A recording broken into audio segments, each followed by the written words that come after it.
I thought it would be interesting to talk about a passage that I did research on, which is Romans 3, specifically verses 21 through 26, which are kind of the heart of the letter, focusing on Jesus' crucifixion and what exactly it means.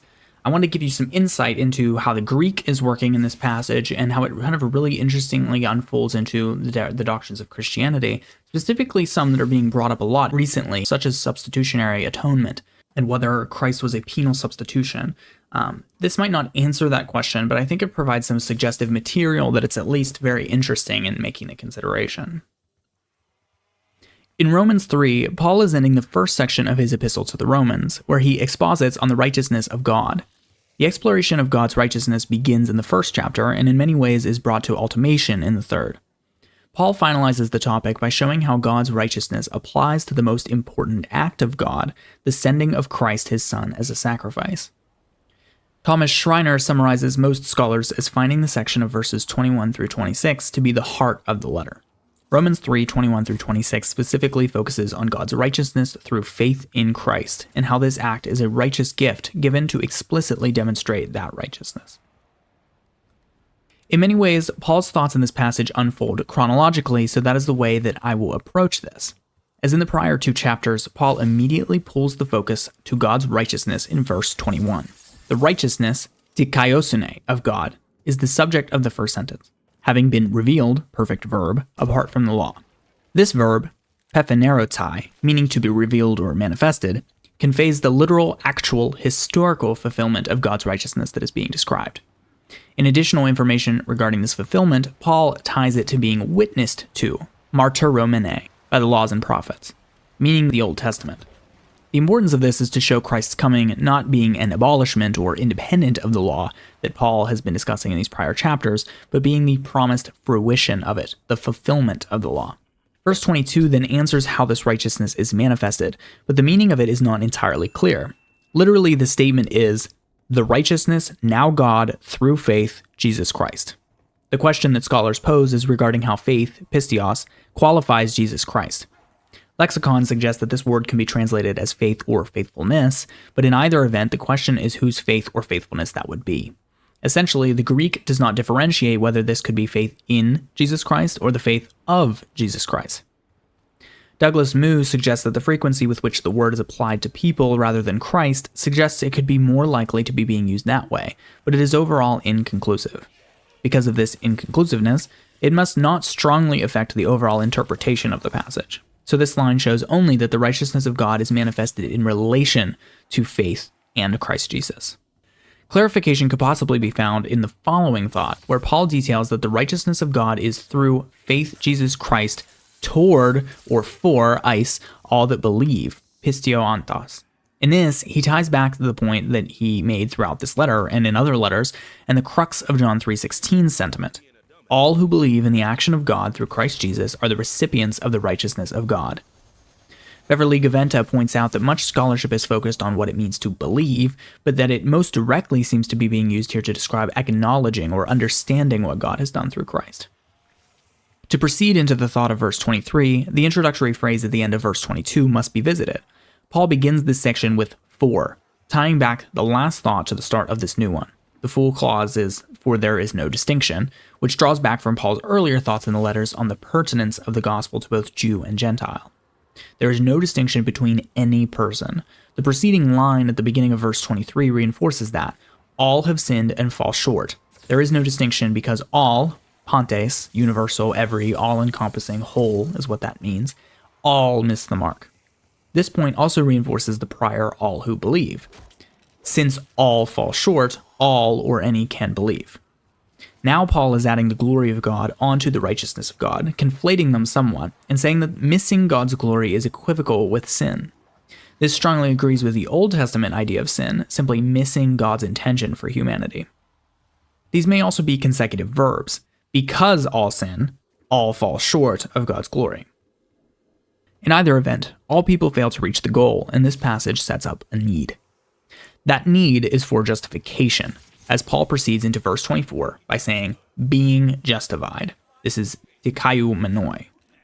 As Moo points out, it's not clear how this present participle verb should apply immediately, but perhaps the best read is that it ties all the way back to verses 21 and 22.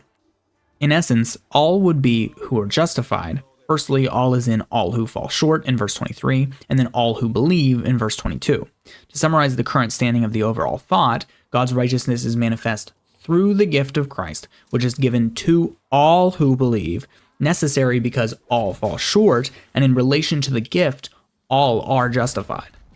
The word for justification is important to the context of the passage overall. The Greek word means, as a legal term, to literally declare one righteous. In other words, the person who is justified is cleared of all charges. Not only is one justified, but justified freely, Dorion, as in a gift. The medium through which the gift is given is grace, charity, from which English gets charity. Paul uses grace as a theological concept quite frequently throughout his New Testament works and calls special attention to it. This implies that the gift cannot be earned or warranted, it is a gracious gift. Mu ties Paul's thoughts on grace and faith together, saying that the justification is through grace on God's side and faith on man's side. How is the gift of this innocent verdict possible, and what is the vehicle for the grace? The redemption that is in Christ Jesus. Mu points out that the Greco-Roman context of redemption applying literally to the release of slaves or war prisoners having bought freedom. This really begins to illustrate the clear quantity of mechanisms in play in God's theology of God's righteous work through Christ. Details of Christ's redemptive work continue in the final two verses. Justification occurs freely through the redemption in Christ Jesus, whom God set forth as a hilasterion. Perhaps the most linguistic work by scholars has been put into correctly translating the word hilasterion. Most presently, the word occurs frequently in the Septuagint, in which it may refer to the mercy seat of the Ark of the Covenant or an altar on which blood is sprinkled. This wealth of context is indispensable for determining the context in which it is being used here. Also notable are the use of the word in Hebrews 9, referring directly to the mercy seat of the ark below the cherubim, and the use in Luke 18 as a verb that describes having mercy. And finally in 1 John 2 and 4, where it also refers to Jesus' work regarding sin. All of this in mind, some works decide to simply translate the word as mercy seat, leaving all context to the readers to determine. Others contend between things like propitiation or expiation, both of which represent different conceptualizations of the atonement for sins. Schreier argues that Paul uses Jesus in Romans here as both the altar and the sacrifice, demonstrating his fulfillment of the Old Testament sacrificial system. It also relates to the following two prepositions in verse 25, through faith and by his blood.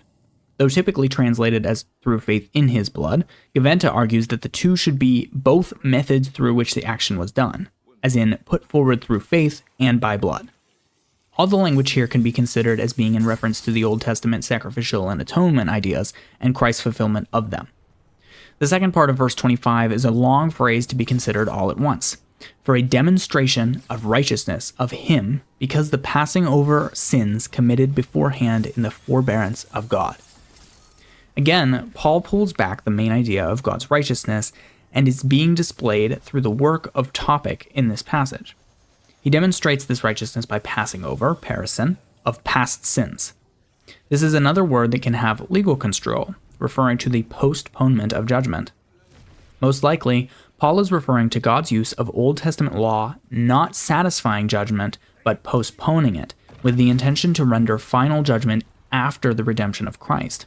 So in his forbearance, anoke, God appointed a temporary system for sin to be later culminated.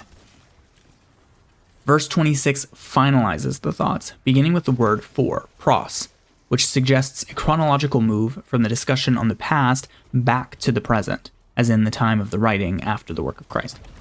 Paul draws the reader back to the present, saying, now you can see God's righteousness in the present, him being just and the justifier of the one with faith in Jesus. This is a recapitulating statement, hearkening back to the essence of everything that we just described. The essence of the final contextualization of the entire passage is then as follows. God's righteousness is manifest through the gift of Christ, which is given to all who believe, necessary because all fall short, and in relation to this gift, all are justified. This is accomplished through redemption in Christ Jesus, who God gave as an atoning sacrifice to replace the mercy seat, displaying his righteousness in the fulfillment of the law, which delayed judgment until now, so that you can see the righteousness of God made known in this way. The forward motion of this passage should not be lost. Readers in the modern day can use this passage to identify the present age, often called the age of grace, as different from the time of the law. This is the reason that modern believers can answer that they do not need to conform to the particular and ceremonial laws of the Old Covenant between God and Israel, because Christ's atoning work accomplishes the indistinguishing of Jew and Gentile on the basis of righteousness, faith, grace, and love. I hope you found that interesting. I think it's an interesting tidbit on that passage. I know the Greek can get a little bit complex, but it's worth taking a look at. Maybe looking at like an interlinear Bible or something while you're listening to me talk about these specific points, or reading some of the sources that I mentioned here. If you just look up the by names in this passage, I think you'll find what I was talking about. But if you find this kind of deep dive interesting, please let me know. I'd be interested in doing more of them, but it's something that I sort of just wanted to present as I was doing research for it for school, and I thought it was pretty interesting to myself. So again, if you haven't, thank you for watching. Thank you for tuning in to Credence Questions. Consider subscribing, liking, commenting, following along with the channel. We'd be happy to have you, and I appreciate your time.